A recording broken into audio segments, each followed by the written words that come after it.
All right, we should be live. We should be live for the 2 p.m. Eastern Standard Time stream. Let's see. Eastern. Good to go. Live on YouTube. Hopefully Rumble works. Hopefully Rumble doesn't decide to take down my live stream again. That's fantastic. Thank you, Rumble. Anyway, we have a few things to get into. A couple Iran war videos, the typical stuff.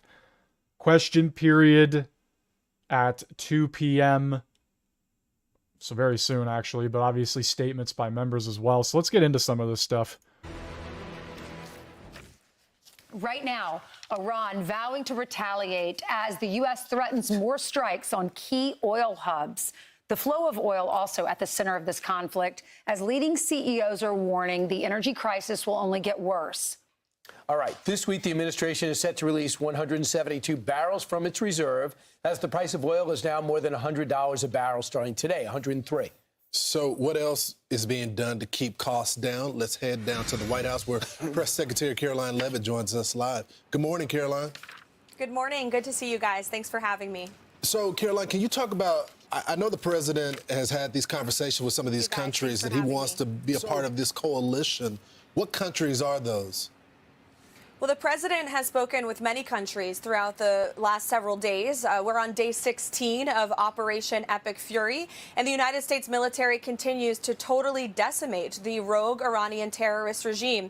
We've now hit more than 7,000 targets. We've sunk more than 100 of their naval vessels. We are completely annihilating their navy, and their ballistic missile and drone strikes against the United States are down 95%. So President Trump is the first president in nearly 5 decades to finally have the courage to do what so many American presidents and leaders around this world have longed for, and that's to take out the threat of Iran. So yes, the president is speaking with our allies in Europe and also many of our partners in the Gulf and Arab world to encourage them to step up to do more to open the Strait of Hormuz, and our NATO allies especially need to step up. Look, President Trump has been very frank with our friends in NATO for a very long time. He got them to increase their defense spending up to 5%, and now he's calling on them to do the right thing because, again, the United States of America is leading the way, not just to support and protect our American assets and bases in the Middle East, but also to defend Europe and the Middle East and the rest of the world from the rogue Iranian regime from obtaining a nuclear bomb. Caroline, Democrats were on the Sunday shows. They were being, or many of them were criticized on the Sunday shows for holding up this government shutdown. They're not cooperating to fund TSA workers, to fund CISA, to fund our Coast Guard. And now, all right, I'm not entirely interested in the government being frozen. Just want the Iran war information, so let's head on over to this one. Now to Operation Epic Fury. Israel says that they expect the fighting to last at least 3 more weeks as Iran ramps up retaliatory strikes on its neighbors. 3 more weeks? Come on, man. What are we doing here? What are we doing here? I thought you guys had decimated everything. It's going to go another 3 weeks? Neighbors in the region. Chief Foreign Correspondent Trey Yanks joins us live from Tel Aviv with the latest. Good morning, Trey. Hey, Lawrence, good morning. We've now entered into week 3 of Operation Epic Fury, and the U.S. and Israel are hammering the Iranian regime, going after new targets in Tehran overnight. You can see in this video here some black smoke rising from the horizon of the Iranian capital. These strikes have not only targeted Tehran, but also much of western Iran, where the launching positions and production facilities are for Iran's ballistic missile stockpile. We know U.S. Central Command says thousands of strikes have taken place since this war began. And as it continues, each and every day, the Iranians are starting to run out of the critical missiles and drones that they are using to target not only Gulf countries, but also U.S. ally Israel. President Trump was asked about this over the weekend, saying this. Their missiles are down to a low number. You see, they're shooting very few of them. You know why? Because we didn't have very many of them. And because we've decimated their manufacturing capability. Likewise, the drones are way down. They're down to about 20% with they still have some. They are pretty tough, but the drones are down, and we're hitting starting hitting, as of yesterday, we're hitting places where they manufacture the nukes. We think most of which we know where they are. We have seen a large reduction in the amount of fire, but there is still some incoming missile fire towards central and northern Israel. Today, sirens sounded here in Tel Aviv at least 2 times, and you can see in some of this aftermath video from Sunday, one of the cluster munitions that Iran is using targeting an artery that runs through the center part of this city. Now, a top spokesperson for the Israeli military overnight defined some of the goals for Israel as it relates to Operation Epic Fury. As a military, we do not have the goal of toppling a regime. We do not overthrow regimes. We do, however, create the conditions and undermine it so that over time, the Iranian people will take their fate into their own hands and reclaim this country, which has been taken hostage by this terror regime. Israel's looking east, but they're also looking north to the Iran-backed Lebanese militant group Hezbollah. You can see some intense strikes here over the weekend.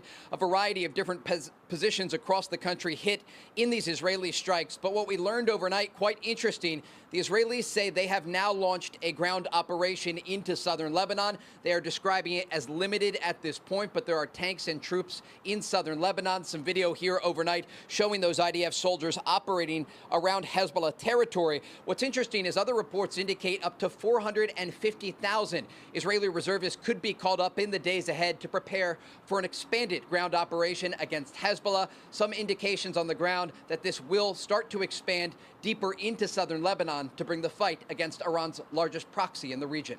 Guys? So, Trey, is there any reporting about, internet connection so we can see what's happening in Tehran for the people? And they can see what's happening, yeah.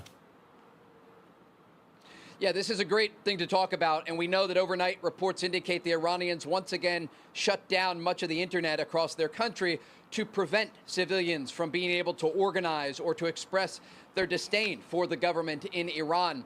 Remember, during the protests that took place earlier this year, Fox News was able to connect with many people who were using Starlink in Iran, and they could get messages and even sometimes images out of this country. But this has been a very challenging situation over the past 2 months for these civilians because there are reports indicating the Iranian regime officials on the ground, these besieged forces, are going door to door to try and find anyone who has Starlink and is able to communicate with the outside world. And so it's incredibly and increasingly challenging for civilians there to communicate with people outside of Iran.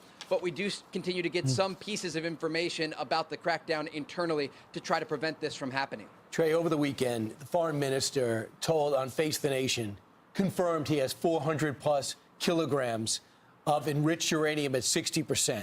When asked where it was, he said, buried. So buried under one of the sites that we blew up in 2025. Can you actually end this conflict knowing that they still have and confirmed this enriched uranium? Do you think both sides would ever feel settled ending this, ending the confrontation with that still there?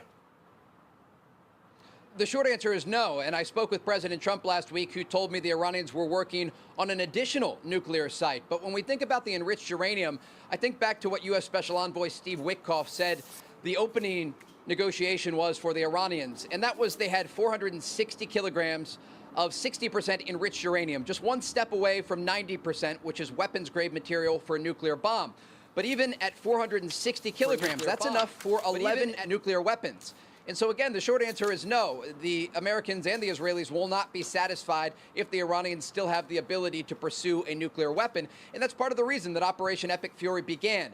But we do know there are a lot of discussions behind the scenes and options for President Trump and the U.S. administration about what to do about this enriched uranium. And so we can't predict the future as to what's going to happen, but we can tell you at this point, the United States and Israel are degrading Iran's military capability to defend those nuclear sites, what's left of them, and also their ability to fire back at Israel or U.S. troops in the region.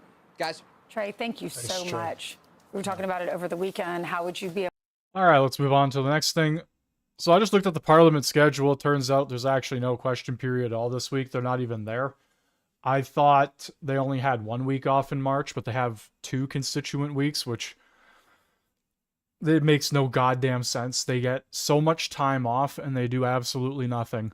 Pressuring U.S. allies for help as the Mideast war intensifies. CENTCOM releasing new video from aboard the USS Abraham Lincoln.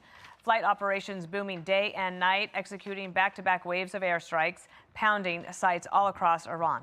So welcome to a brand new hour of America's Newsroom. I'm Dana Perino. Morning to you, 1 hour down. Nice to see you again. Good to be back. In case you're just joining us, Bill Hemmer, everybody. Good to be back for this. Thank you. I'm Bill Hemmer. Good morning. President Trump calling for a coalition of warships to protect that Strait of Hormuz, keeping it open for shipping for us and for the world. Meanwhile, new airstrikes pounding Tehran as Iran continues to fire on Gulf neighbors, and Israel expands ground operations against Iran-backed Hezbollah in southern Lebanon. So you got two different fronts right now well underway. Right now, we're waiting to hear from President Trump minutes ago, announcing a news conference to take place this morning.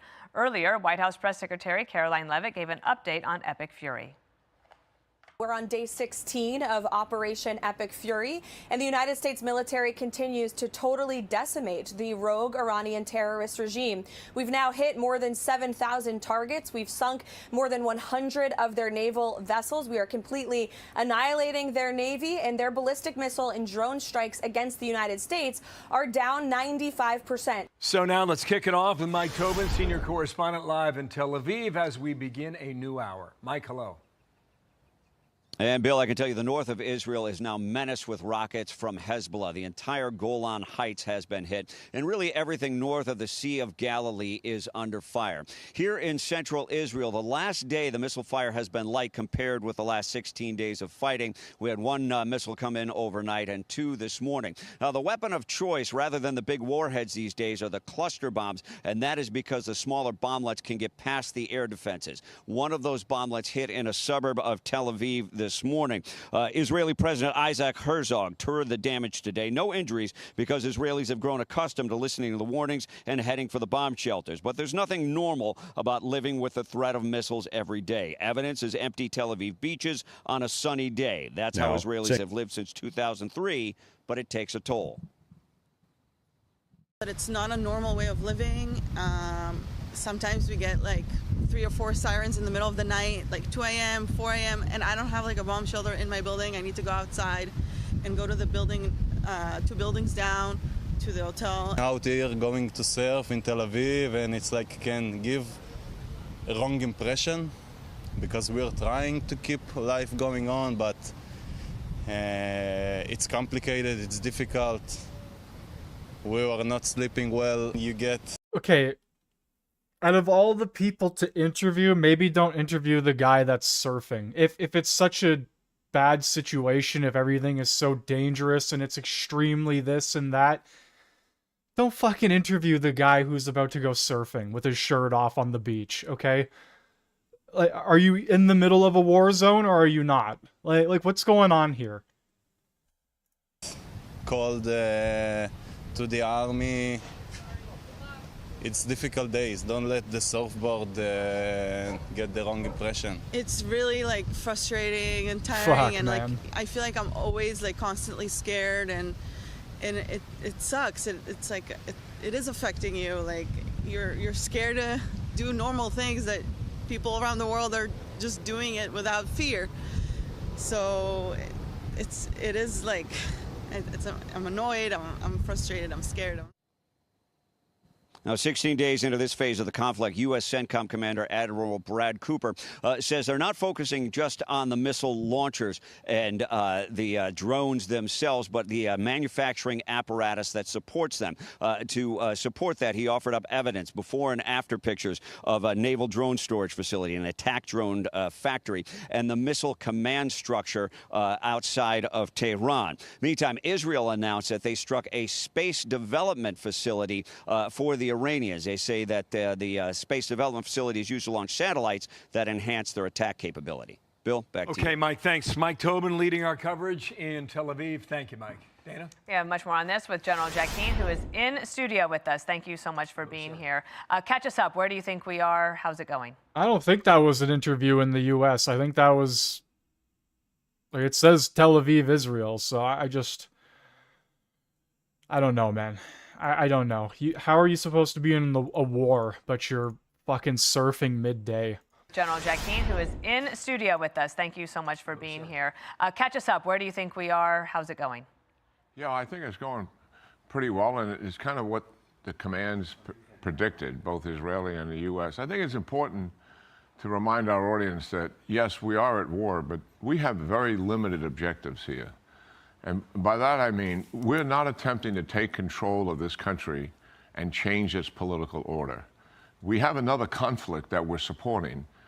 Russia's invasion of Ukraine is attempting to do just that. Their objective is to take control of Ukraine and change the political order, put a stooge in charge to do that.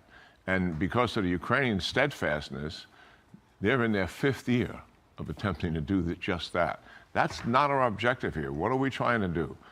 The administration is simply trying to take away Iran's offensive capability to attack us or our neighbors or our allies in the region. And we've been talking about the success and the systematic way we're going about doing that, their offensive capability to include their nuclear weapons. And just mentioned in the report here, all of their future capability in terms of manufacturing centers. Then the Israelis are participating in that as well. And so our audience understands the last report at a CENTCOM, there are 15,000 strikes that have taken place so far. 9,000 of those are by Israel, 6,000 by the United States. So the Israelis have an additional mission in terms of what I just mentioned as the United States limited objective, and that is to take down the organizations that sustain the regime. Yeah. And they define that as setting the conditions for an eventual regime collapse. They would love the regime to collapse as a result of it, but likely it'll take some time after that, and hopefully the people in Iran will be able to impact that. So I just wanted to remind people what we're about here. This is not a forever war. This is not what some other people are saying on some other networks. These are limited wartime objectives that are very achievable. On that strategy, I want to ask you about it. But to your first point, Mike Waltz was making the rounds on Sunday. Here he is with Shannon on Fox News Sunday. What I can tell you, I'm confident, is that this isn't going to be another 2003 Iraq. There are not going to be hundreds of thousands of troops occupying urban areas somewhere. Certainly not Tehran. So they want the revolution from the inside, as you referred to as well. Now, over the weekend, Karg Island was hit. And when I'm listening to military analysts on this, they're saying not checkmate, but this was a check move. If this were a game of chess back and forth. Why is it so significant? Yeah, well, it's a major distribution point for oil. 80, 90% of it comes there. It represents 50% of their budget, 60% of their revenue. So this is a major strategic asset with obviously significant economic overtones to it. So why did we attack it? I mean, the military targets, certainly, we wanted to diminish those targets, but that wasn't necessarily the major reason for attacking it. The major reason is to make certain that the Iranians knew that we can take this island, either destroy what's there, take control of it, occupy it by troops, or blockade it when we want to. And that was the message of Karg Island. In other words, war is fundamentally about breaking your opponent's will. It's a test of wills fundamentally here. And that is another contribution to breaking their will. We have the control here to take your economic well-being away from you completely. And that is the message there. So it has huge value. Do I think we're going to do something in the near term? Unlikely. But we can use it towards the end when we know they can't retaliate and interfere with an occupation or interfere with a blockade. There's no sense putting troops on there and become sitting ducks. No military commander is going to make that recommendation to the president. But towards the end here, when we've reduced the retaliation and minimized the risk, if we want to take control of it, or even threaten the control, when the regime is so weak fundamentally, and we say, here's our plan we're going to do in the next 72 hours. We want you to do this, or we're going to take control of your economic well-being. So it has huge strategic leverage here in the war, in terms of kinetically taking control and just using it as leverage to break their will. What do you think of the president's request for other countries to step up and try to help in the Strait of Hormuz? Yeah, I think it's the right move to get people involved in this.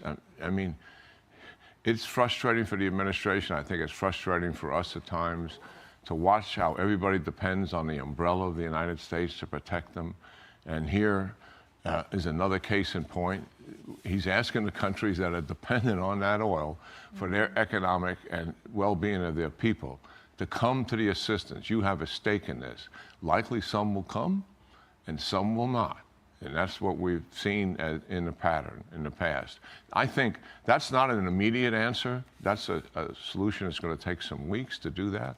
Likely some will only come if there's cessation of hostilities.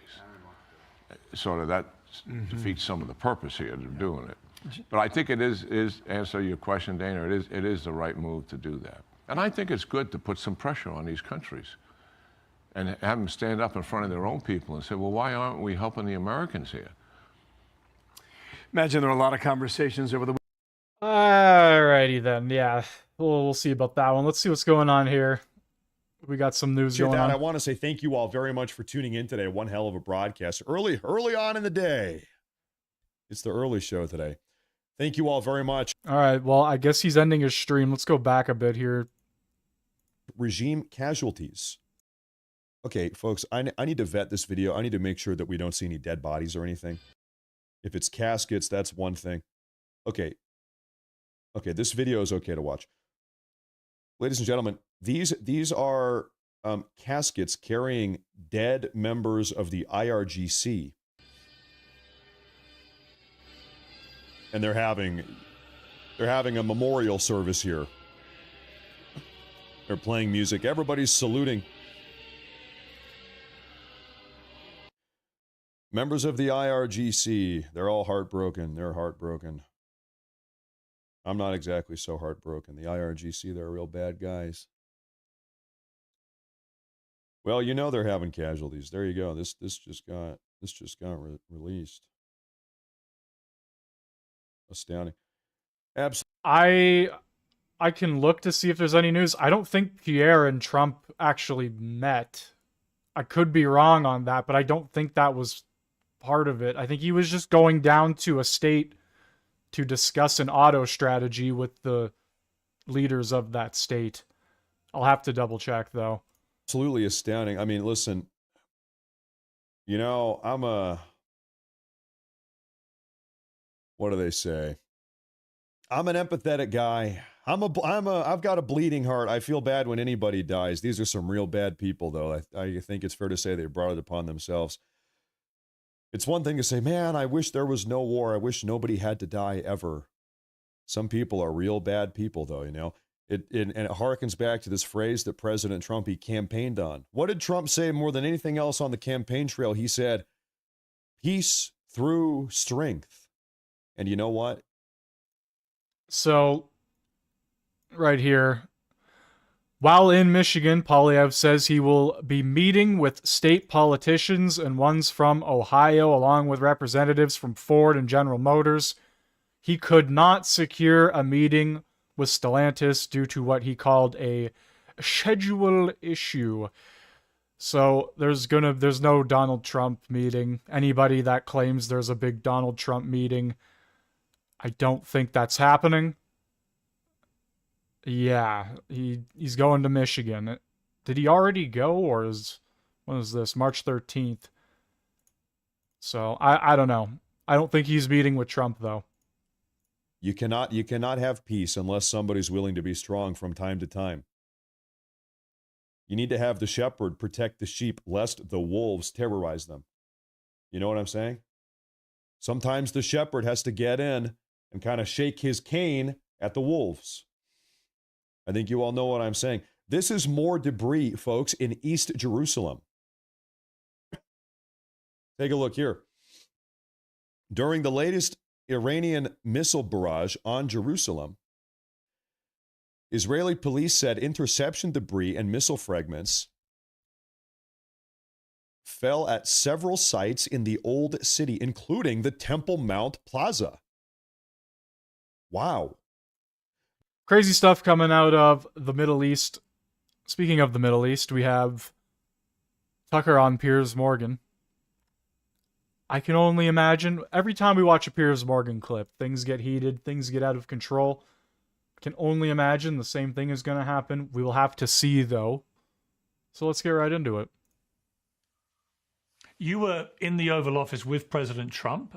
You were photographed with him. You met him, I think, maybe 3 times in the months leading up to this war. And I presume you discussed the potential for war in Iran with him. Did you try and persuade him that this would be a terrible idea? Of course. That's why I went 3 times in a month, 5 weeks maybe. Yeah, that's why I went. And I've known him a long time, as you have, and always gotten along with him, still get along with him. I still like him. I'll always like him no matter what happens, just because I like him as a guy. And I think he's trying his best. But in this case, I couldn't have an effect. I tried sincerely. I wasn't getting paid for it. It's coming, of course, at some reputational cost. No one wants to deal with being called a Nazi, screamed at, or threatened, or having your kids threatened, which has happened to me a lot. And no one wants to deal with that. But I just felt that this was so serious that it was worth doing whatever I could, because, my gosh, people could die. The balance of power globally could change. I've never supported the idea of an American empire, but we have one. And it's in retreat, but there's a way to manage that that's not damaging or profoundly damaging to the United States, the country that I actually live in, that I was born in. And this is not the way. Wars accelerate trends in progress. They bring massive and unexpected change. Every war does this. It's the nature of war. The second people start dying, all kinds of things you never anticipated will happen. And you can't control them. You lose control of the process. I've covered wars. I've certainly watched a lot, read about a lot. I'm not an expert, but I try to apply obvious lessons through history to present day realities. And that was the first thing I said to the president and anyone else who would listen. Once this starts, the world is going to find out exactly how strong we are, which is not something you necessarily want to reveal. An implied threat is much more effective. In other words, if we're squaring off for a fight and you look huge, you've been lifting a lot, I'm afraid of you, but I don't really know what you're capable of until I hit you or you hit me. And then we find out, and maybe it turns out you have no heart, and you lose. I mean, war is kind of the great reveal, and you don't necessarily want to go there, especially if you've ruled the world without question for 80 years and your capabilities have never really been tested. You haven't fought a big country really since 1953 when the Chinese entered the Korean War. So you don't really know what you're capable of, and you don't really want to find out. Let's not find out. How's that? But I lost. So, as you can see. Did you, when you were talking to him, Tucker, did you get a sense that he was on the fence about it, that he was potentially persuadable, or did you feel that he was minded to do it, notwithstanding what you were trying to persuade him to the otherwise? Well, this was over the course of a month, and that included, so I went there 3 times, but I also talked by phone a bunch, and with him about this. And a lot of other people did too, to advocate for it. A lot of people. I don't think many people within the White House were advocating for it, is my sense. Not that I would really know. I don't work there, but my sense is there weren't a lot of cabinet secretaries saying, oh gosh, we got to have a war with Iran. But there were a number of people from the outside who were all sort of visible. You kind of know who they are, donors and advocates for Israel who were advocating for it. And my sense is his view started to change, well, obviously it did because he did it, but at no point did I detect an enthusiasm for it. He didn't seem eager to do it. He didn't want Iran to have nuclear weapons. That sounds fair. I don't have a problem with that. I don't want anyone to have nuclear weapons. I want Israel to have nuclear weapons. I don't want France to have nuclear weapons. I mean, that's a pretty reasonable position. But the idea that you would go into some kind of conflict that could very easily become a ground invasion, or who knows what it becomes, a nuclear exchange, who knows? He was not eager to do that from what I could tell. And again, people tailor their positions to the audience, but I talked to him a lot. And I never one time got the feeling he can't wait to do it. But I also felt, turned out to be correct, that there was an enormous amount of pressure on him, enormous. I mean, clearly there was an enormous amount of pressure. Where exactly did it come from? It wasn't just from Mark Thiessen of the Washington Post, who was calling a lot to demand more killing. Mark has a lifelong track record of doing that. But no one cares what Mark Thiessen thinks. I felt strongly, and I feel strongly now, that there were that there were forces that were forcing him in this direction. And in fact, the Secretary of State, as you said in your intro, admitted as much out loud and said, Netanyahu said, we're going to go first, and you can either, watch your assets get destroyed and your people get killed in the Middle East, or you can join us. The question, though, is why at that point? I thought that was really, I think, a fascinating moment when Marco Rubio said that, because it prompted Antony Blinken, the former Secretary of State, who'd obviously done his job, to then reveal that Netanyahu had tried to pressurize both Biden and Obama into doing the same thing, using the same pretext of, we're going to go and do this anyway, are you with us or not? And of course, in both those eventualities, the answer was no, and Israel didn't attack. I mean, do you think, knowing that now, knowing that from Blinken, do you think Trump may have got played here by Netanyahu? Well, I already knew that the Israelis had done that in the previous administration. I knew they did it in 1973 with the Nixon administration, where they threatened to use nuclear weapons against the Arabs and forced Henry Kissinger to okay arms sales to Israel. So there's a long pattern of this.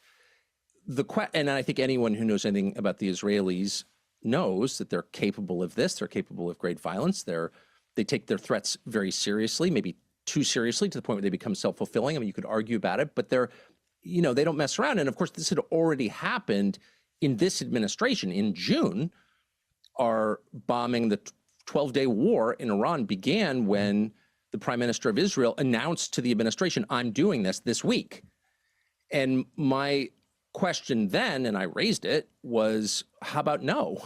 How about no? You're a client state. You've got 9 million people. You're the size of New Jersey. You don't make operational decisions. And you certainly don't tell the world's dominant superpower what we're doing next. Like, why would you? That's like getting a lecture from your children. No. And that was my position, because that seems consistent with the laws of nature. The weaker partner doesn't get to dictate terms. Like, what world are we living in? And whatever, I'm not in charge. But that was my position. I think that'd be the position of most rational people. But Israel was in charge of that war. They started it, and they were in charge of this war. They started it. So this is a difficult thing for the people who advocated for the war to deal with, because their whole purpose is not to help the United States. It's to, and not even to help Israel. It's to help the Prime Minister of Israel, Benjamin Netanyahu. If you're loyal to Israel, if you love the state of Israel, what do you think about what's happening in Tel Aviv and Haifa right now? They just had, apparently, an Iranian rocket land right next to the Church of the Nativity. Luckily, it didn't do much damage. But this isn't helping Israel. There's no real end game for Israel here that's going to result in its long-term stability and peace. Of course not. This is a disaster for Israel, actually. Not that I really care, because I'm not Israeli, but I don't want to see any country harmed. And these people are in a very tough spot, because now we've left the rhetoric stage and we're in the kinetic action stage, where the rest of us can just assess outcomes without mediation. Like, who controls the Straits of Hormuz in 3 years? Is there an American military base in Bahrain? What happened to the Fifth Fleet? It used to be there. Where is it now? Who's controlling the energy flows out of the Middle East? These are measurable phenomenon. They're not susceptible to Ben Shapiro being like, wagging his eyebrows at you and telling you you're an anti-Semite. It doesn't matter what he says. And so it puts them in a very tough spot. How do they respond? Well, we know from the Iraq War, not a single person is ever going to admit he was wrong. Ever. One of the most liberating things I've ever done in my life was admit that I was wrong about the Iraq War. And I was ashamed of it. I remain ashamed of it. But once you say, I was wrong and I'm sorry, this tremendous weight lifts off your shoulders and you don't have to lie anymore. And that is what liberation actually is. None of these people will do that. None. They feel no compunction, and they won't. So instead what they're doing is they're just going bonkers on the attack, because, and this is a precept that Israel lives by, the best defense is a strong offense. So rather than like debating you on the terms or admitting that they were wrong in their forecasts and there was no popular uprising in Iran and we've lost control of the world's energy, they're going to say, Piers Morgan, you're a Nazi. Megyn Kelly, you're a Nazi. And you're just like, what? That is a kind of insulation that they're constructing around themselves to prevent, well, any kind of soul searching about how did I get it so wrong? And all these people died because I was wrong. They don't want to deal with that. But it also allows them just like keep going on to the next war of conquest or the next satanic disaster that they'll back, which they will. Have you spoken to President Trump since the war began? I just through proxies. He called me names or said I was too dumb to understand MAGA or something. It wasn't, from my perspective, a real attack. I can't. I admit my weaknesses up front. Okay, I like pizza, which is wrong. I like Donald Trump, which is increasingly hard to defend, but I do. And I don't anticipate any kind of personal tiff with Trump. I think he was in an impossible spot. I think it's very obvious now that the U.S. president, under our current system, which I pray changes soon, doesn't have the latitude that people thought he had. Like, presidents can't just make whatever decision they want in the interest of their country. There are other forces hemming them in.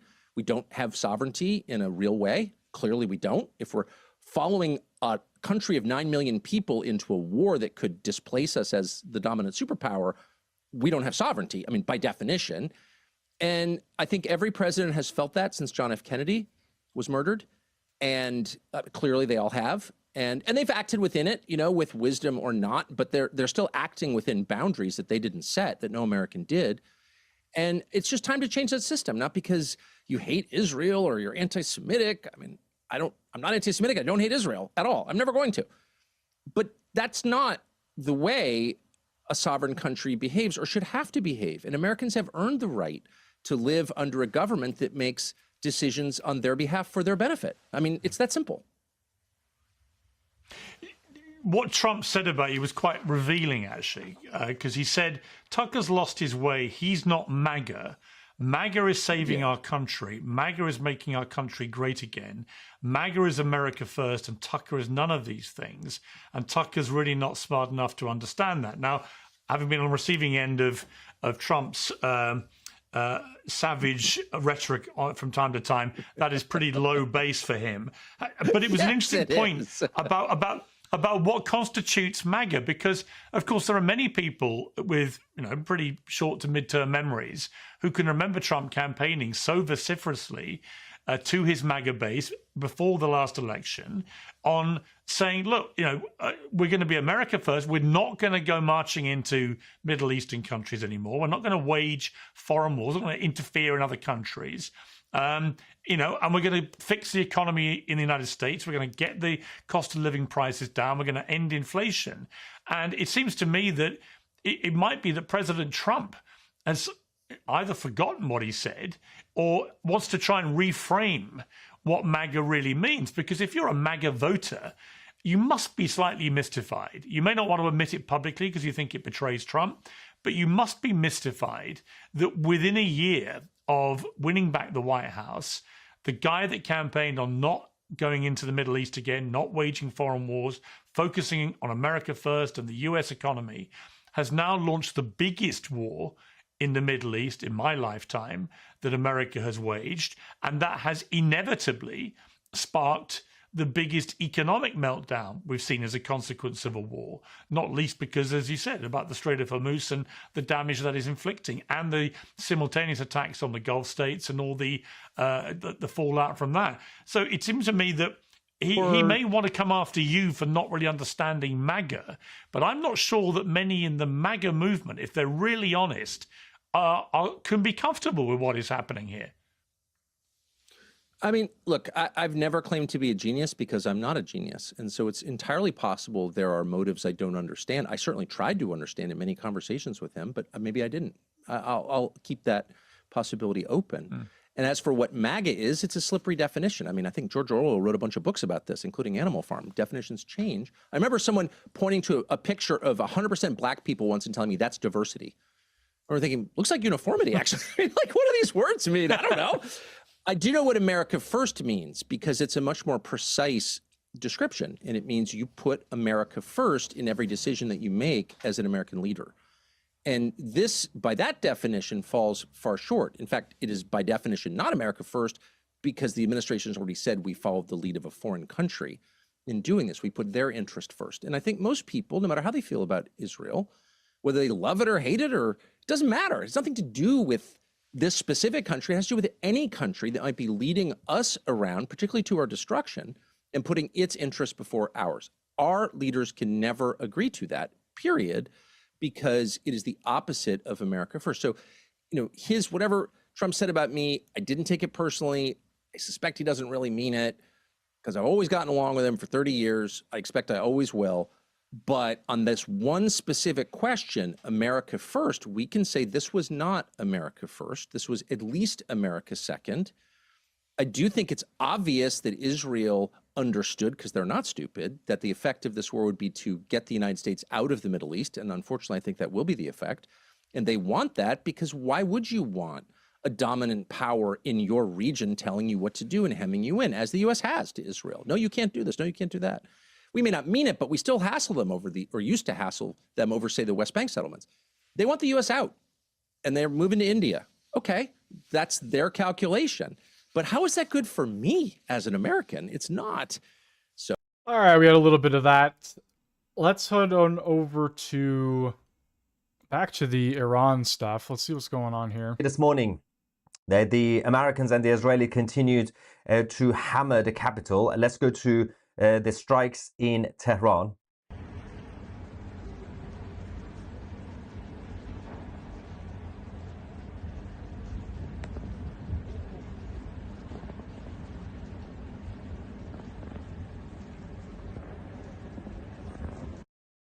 Now, also, just a quick thing. Later on, if you're watching this live, at 2:15 p.m. Eastern Time, or it will be 6:15. All right, let's do a little skip ahead here. On the Bagheri Highway in the capital, and they believe that this was carrying an important senior figure of the IRGC. We will get more confirmation on the details of this and who it was, but we do also have another confirmation of another senior, extremely senior IRGC leader who has now been taken out from the ground forces. But let's quickly go to Hamadan as well. There's a video that's come out. Hamadan, which is not too far from Tehran, in a little bit, has been a target of massive strikes over the last few days. There is a video that shows when the IRGC's cyber police headquarters was destroyed by the IDF, the Israeli Air Force. This happened. There's a guy driving, which is not safe. Right now, you should not be outside. Look on the left, right next to my face. And now. It's gonna come. There we go. Holy shit.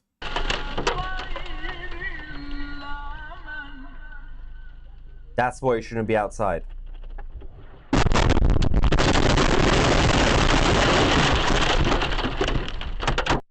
Now, fortunately, the man who was filming this in his car is damaged, but he's actually okay, which is good news. But this is why civilians should not be outside. It's not safe. All right, one more time for the sake of scientific purposes.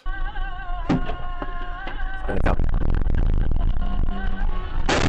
There we go.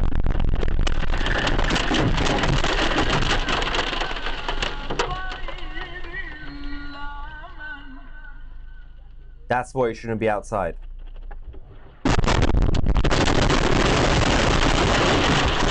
I don't think it matters where you are. I don't think you're safe anywhere. The police force headquarters building in the Pars province in the south of Iran, in Shiraz, was also destroyed. This is earlier this morning, just before lunchtime, in Shiraz. Another major target has now been eliminated. We are getting some updates, which we will confirm and verify later on in our next live stream, about the situation with the schools that have now turned into IRGC bases across Iran, because until now, the Israelis and the Americans left them untouched for obvious reasons. But things seem to be changing in terms of the policy. Okay, so we had those crazy videos. We have footage of a pro-Hamas rally in Montreal. Go home! Go home! Go home! No, don't fucking touch me. Don't touch me. I don't touch you. Don't touch me. Don't fucking touch me. It's my security. Hey, voulez-vous pas arrêter? Arrêtez donc! Hey, calmez-vous! Mais c'est quoi votre problème? Calmez-vous! Mais calmez-vous! OK. Hey, d'une manière civilisée, c'est quoi? On se calme et on nous laisse passer. Alexa for Rebel News, and today I'm revisiting the demonstration that took place in Montreal last Sunday, organized by Montreal for Palestine, a group openly supportive of Hamas. Their protest was organized on the occasion of International Women's Day, even though the terrorist organizations they support, such as Hamas and the Iranian theocratic regime, are regularly accused of oppressing women and restricting their fundamental rights. This group, which has been occupying the streets of Montreal for more than 2 years, is becoming increasingly more open about its position. They are also producing hoodies that glorify October 7, 2023, the day Hamas massacred innocent people in Israel. Iyad Abu Ahmed, a pro-Hamas activist who has previously stated that October 7, 2023 was a victory and not a terrorist act, once again called for jihad on 2 separate occasions. I remind myself and you, brothers and sisters, with the golden word of Izz al-Din al-Qassam, will keep striving either to be martyred or get the victory.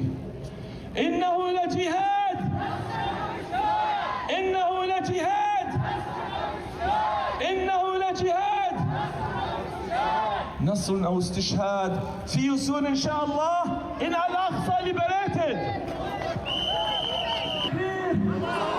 تكبير إنه لجهاد إنه لجهاد إنه لجهاد.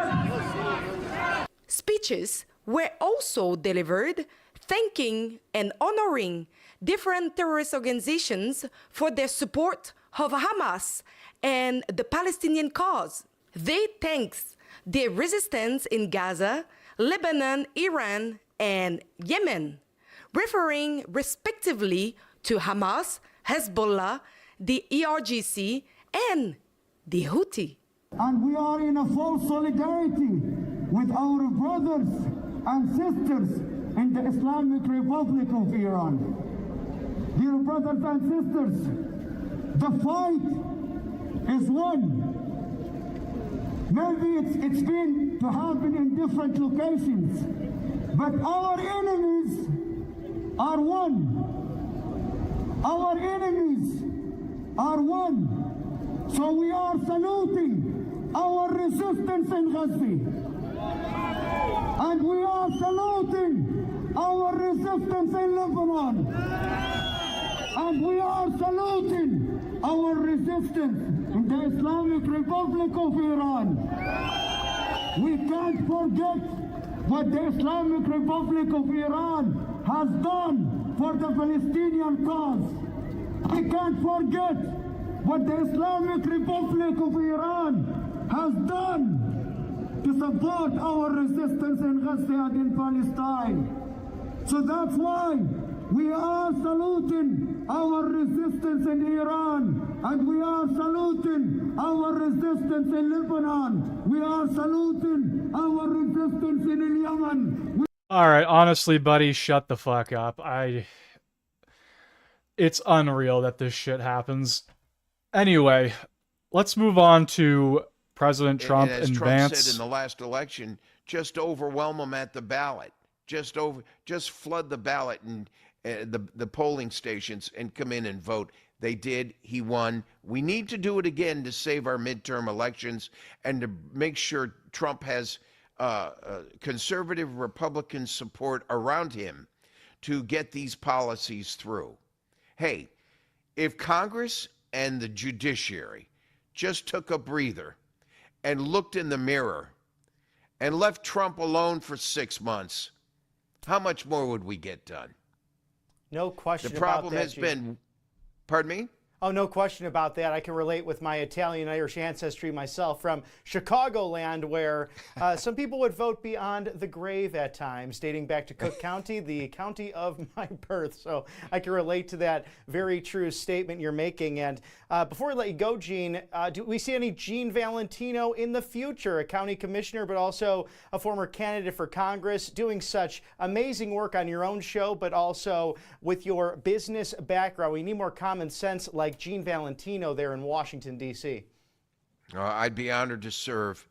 Not directly on the horizon. I'd like to consider what the options are out there, but I think it's important that whoever takes this job in this, I'm in Congressional District number 1 in Florida, which is the Panhandle of Florida, formerly Matt Gaetz's district before he jumped out. I lost the election against 9 other Republicans in a special election, and basically it was a last-minute thing. About 3 months of campaigning, you really couldn't do much. But Donald Trump didn't know me. Wish he had, but he didn't know me. I'd look forward to an invitation or a chance to say hello to him sometime, because I think his policies are my policies are his policies. He is winning by focusing on the greed of us in an economy to make money.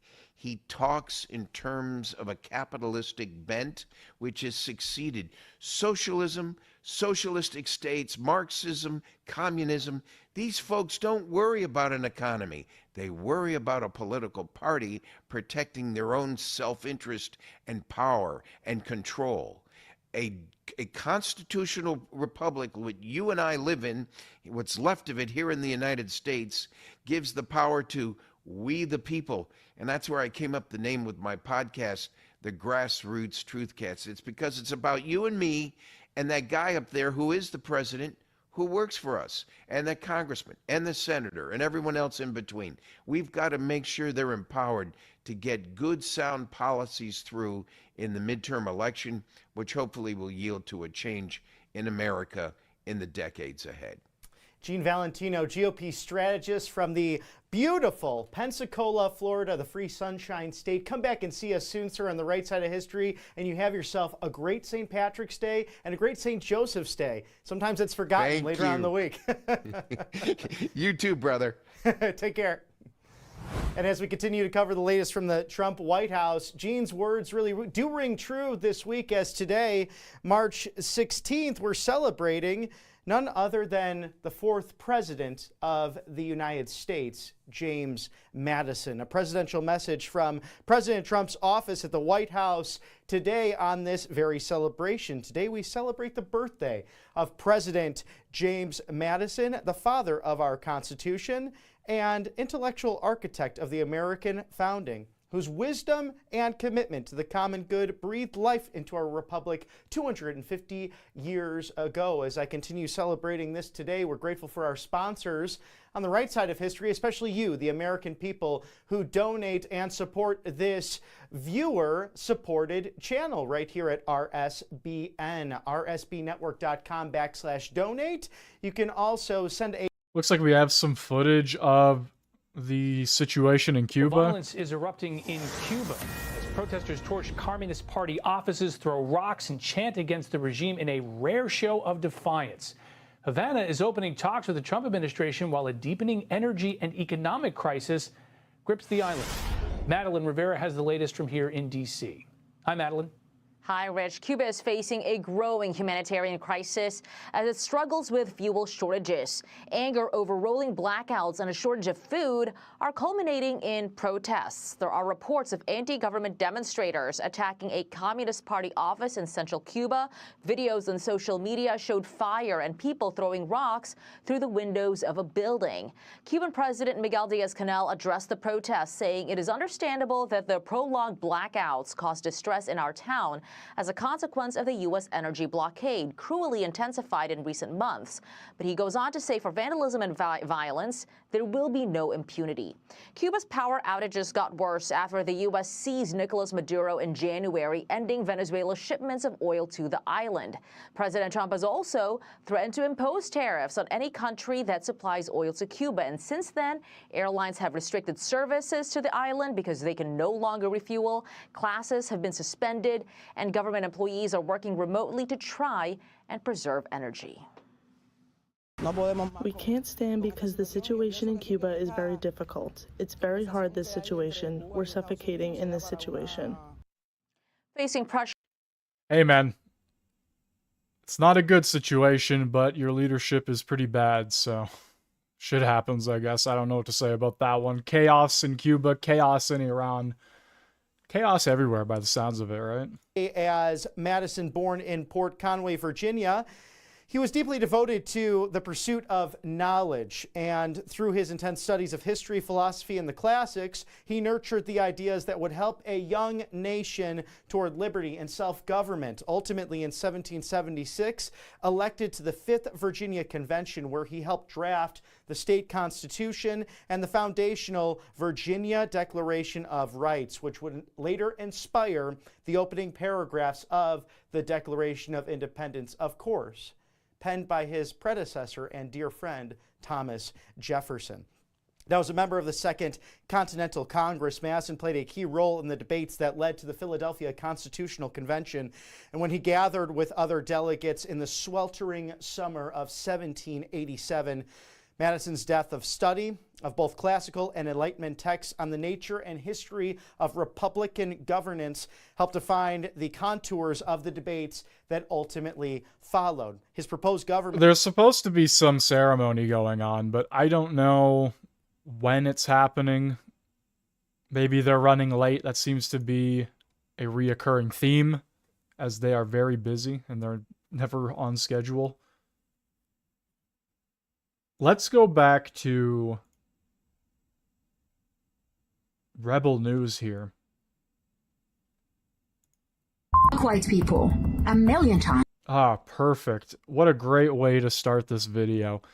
We have a Palestinian refugee confronted in Montreal, and it looks like things get a little heated. Let's just skip directly to the confrontation. This is not the first time we have seen Sama Agdour at protest.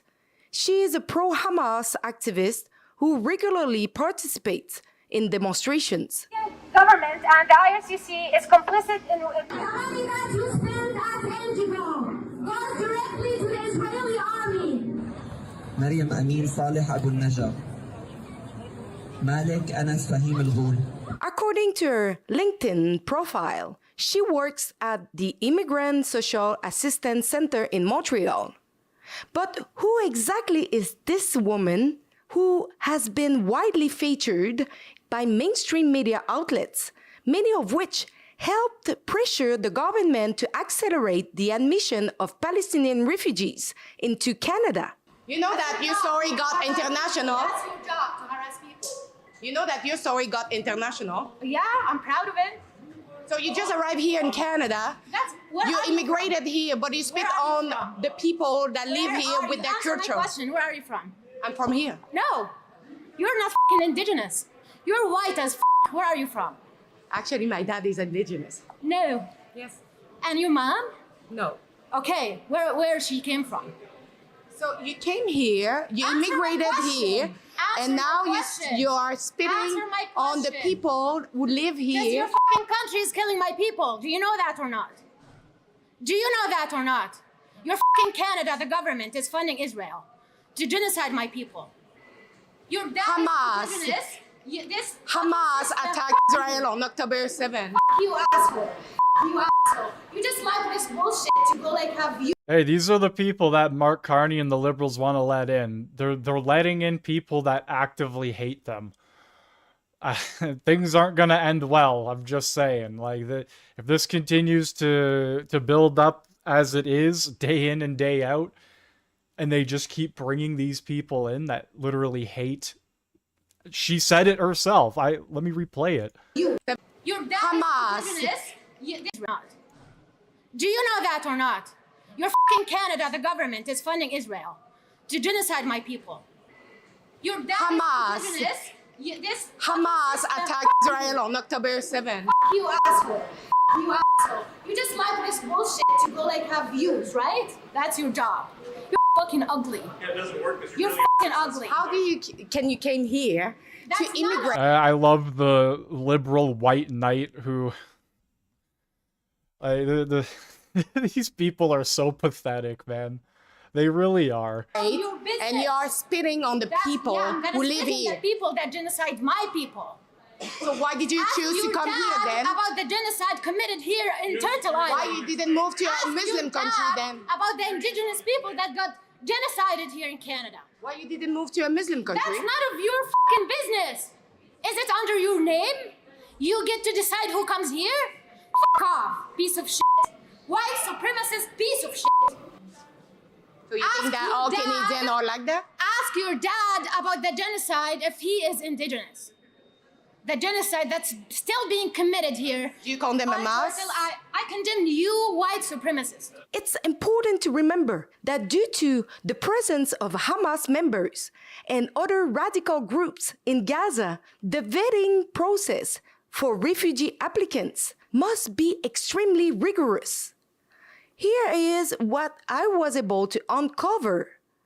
Samar Al-Dur is originally from the Gaza Strip, where she lived with her husband, Mahmoud El-Kadut, a name we will return to shortly. She is the mother of 3 children, including her eldest daughter, who suffered from severe cerebral palsy, affecting her vision, mobility, and ability to eat. In 2017, Samar reportedly received a scholarship and a visa to study in Ohio in the United States. She left Gaza with 2 of her children, leaving behind a severely disabled daughter and her husband, who at the time had not received security clearance to leave Gaza. It wasn't until 2018 that her husband was finally able to join her in the United States. But meanwhile, their daughter remained in Gaza because they were unable to find suitable transportation for the child who was extremely ill. In 2019, after completing her degree, Samar and her family applied for refugee status in Canada. However, at the time, it was impossible to claim asylum from within the United States due to the Safe Third Country Agreement between the 2 countries. This means that Samar and her family most likely crossed the border illegally at Roxham Road, as thousands of migrants did during that period. For several years, their social media accounts contained almost no post about Gaza and none about their daughter who remained in Gaza. It was only after October 7, 2023, when Hamas massacred innocent civilians in Israel, that Samar and her husband began actively campaigning to pressure the Canadian government to accelerate the entry of Palestinian refugees, including their own family members. In several media appearances, they used the tragic situation of their daughter in order to pressure the government, even blaming Canada for her death, despite the fact that she has been left behind by them, not Canada, for 5-6 years before the attack on October 7th. Samar was even arrested and charged after participating in pressure actions outside the Montreal office of Mark Miller. Oh, poor Mark Miller. Boo-hoo. Oh, my tiny violin for Mark Miller. Yeah, fuck off. All right, that's going to do it for today's stream. What a nightmare. What an absolute shit show. They just keep bringing these people in that hate everything about this country. and we'll deem anybody that disagrees with them a white supremacist. It's just the most wild shit in the world. All right, adios, everybody. Thank you for watching on YouTube, Rumble, and Kick. Have a great rest of your day or night. Canada's former immigration minister, where she camped for several days. The charges were eventually dropped. In several of her activist videos, she can be seen disrespecting police officers, disrupting